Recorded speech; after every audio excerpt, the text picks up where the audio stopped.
good, y'all? Happy Thursday. Welcome to Valley Vision. I'm Abby Alonso. Lila is joining us on the couch. All right. Anyway, we don't have that much to talk about today, other than the fact that the defensive staff for LSU football was fired yesterday. A lot of fans all over social media pretty stoked about that. Kind of wild, specifically about Matt House being gone. So Matt House, Kerry Cooks, Robert Steeples, and Jimmy Lindsey are all fired. And I think the fans weren't the only ones that were maybe excited about Matt House being gone. And part of Valley Vision is sharing the Tiger Tea with y'all, and this is some real Tiger Tea. So there were videos that surfaced after the ReliaQuest Bowl of Matt House trying to kind of congratulate Mekhi Wingo and kind of, like, hey. And Mekhi did not look interested in conversing with Matt House. And you can hear, if you listen really closely, he says, "I'm done with this shit. I'm going to the next level." He later followed up on Twitter, I think it was, that he was talking about school, and that's what he meant. But if you look or read between the lines, to an outside source or from an outside perspective, it looked like he was not interested in talking to Matt House, that he was done with Matt House and all the BS that came with him. The reason that this seems to be the case even more now, he posted this video early yesterday, or that video came out before everybody got fired, right? Yes. So there were already people making, I don't want to say assumptions, but drawing their own conclusions about what that interaction was like. And then yesterday, after Brian Kelly cleared house, Harold Perkins tweeted. He tweeted, "Ain't fun when the rabbit's holding the gun," and he had like the little bunny emoji and a little fake gun emoji. So that was pretty cryptic. Right after they fire Matt House. And then Braden Swinson on Instagram posts a video of him grabbing rocks, dropping them, and kicking them. So there's the message there is kick rocks. Now, I am not saying that any of this is directed at Matt House or anybody on the defensive staff, but it is quite interesting that all of these defensive players start kind of making these cryptic posts and like hidden message posts right after the defensive coordinator, who was blamed for the tragedy that was the LSU defense this year, is fired. Just food for thought. That's the tea. I will bring up the fact that I do think that they did intend on keeping Matt House. However, using context clues here, doesn't seem like the defensive guys were big fans of him.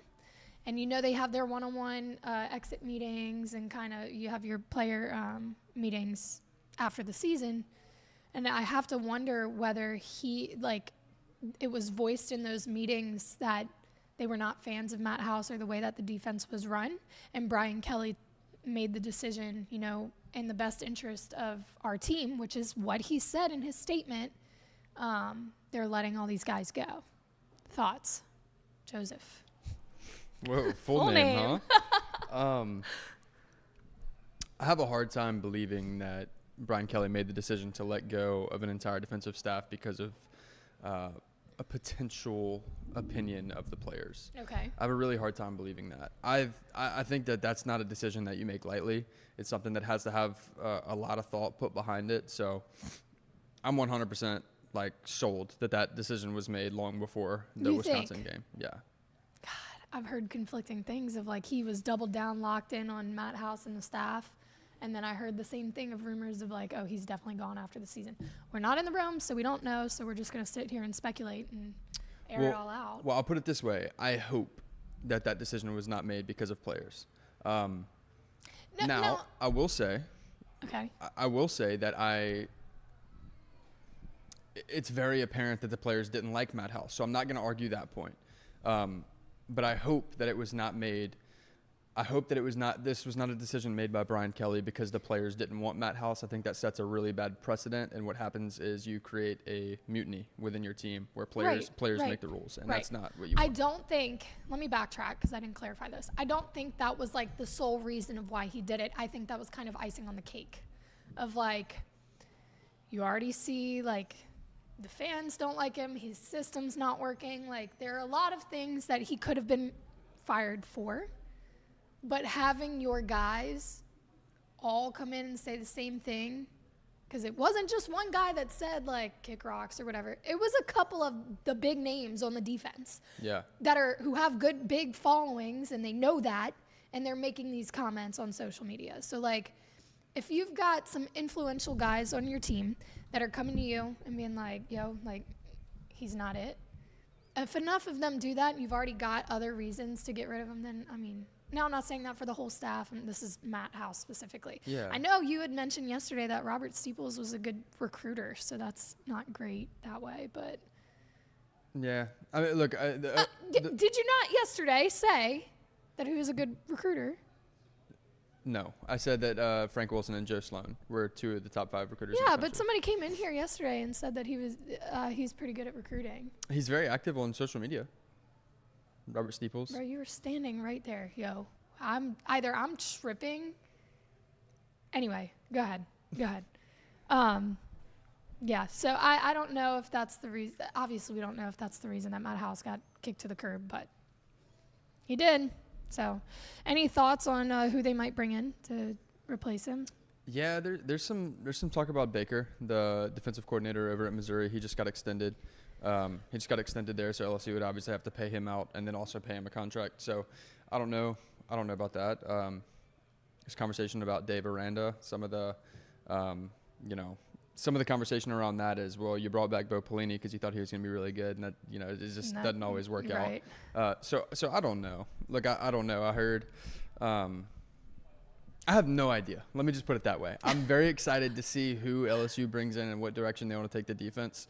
But I don't think that you clean house on the defensive side of the ball if you're not going to make a big move and try to put yourself right back in championship contention. Now I'm going to ask maybe a wild question here, and I'm going out on a limb. We talked about Sage Ryan entering the transfer portal and then removing his name. Do we think, again, I'm just throwing out a hypothetical here, that maybe he knew that it was discussed that Matt House was not coming back and the staff wasn't coming back, and that's why Sage was like, okay, remember we talked about maybe he knows how the way that the defense is going, and we were saying that before this news came out. Mm-hmm. Maybe he knows a little bit about where the defense is headed, and that's why he's decided to stay. Yeah. That would be a question for Sage. Sage, if you ever want to come hang out on Valley Vision, let me know. We'll keep you all updated as the defensive coordinator search continues. Couple names coming up, but I mean, this is fresh news, so it's going to probably take a little bit unless they did a backdoor thing and like already have somebody lined up, whatever. College football is crazy. Women's basketball, SEC starts tonight. They play Mizzou at 8 p.m. in the PMAC. Just some stats going into this game. LSU leads the all-time series 13-4. They beat them last year in Columbia, I want to say 77-57. They're on a 13-game win streak. Remember, their only loss, their 13-1, was that opening game against Colorado where I think they needed a little humility, reality check kind of thing. But they are 13-1. Right now, looking for win number 14, hopefully the first win of SEC play. Some more like actual stats for you. LSU currently leads the nation in scoring, steals per game, free throws attempted per game, free throws made per game, and they're second in scoring margin. They are also first in the SEC in turnover margin and second in field goal percentage, rebound margin, and block shots per game. Pretty nice stats. The offense is high-powered. However, Kim Mulkey mentioned yesterday in her presser that the defense is nowhere near as polished as she wants to see it. Now, a lot of that is because personnel has been in and out, whether it be injury or not with the team for a little bit, but there's been a lot of movement, and it's hard to get a consistent thing going when you've got girls in and out, and it's not ever really a set lineup. They've done great stepping up into roles that maybe they weren't expecting to have. Lasir Poa is who I think of in that role, just really kind of having to do a little bit more and be a little bit more and kind of a game manager. Kim Mulkey referred to her as, with Hayley Van Lith out. Hayley is back, like I said, on Tuesday, but the defense has got to get polished, has got to be more polished. I say this because Mizzou has a couple players that could pose problems for LSU tonight.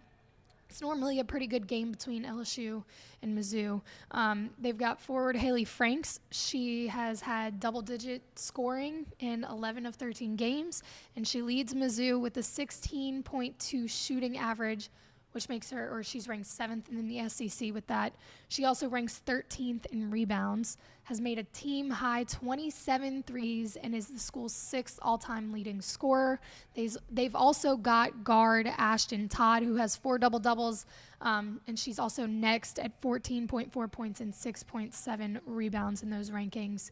So you've got some offensive weapons, or Mizzou has some offensive weapons that if they don't polish the defense, and when I say polish defense, Kim Mulkey said, use your body, like keep people in front of you, be aggressive. And they do get aggressive, but I think there's some times where it gets a little bit, either there's miscommunications or looks a little lackadaisical. So they are aware of it. The offense looks great. The defense needs to touch it up a little bit.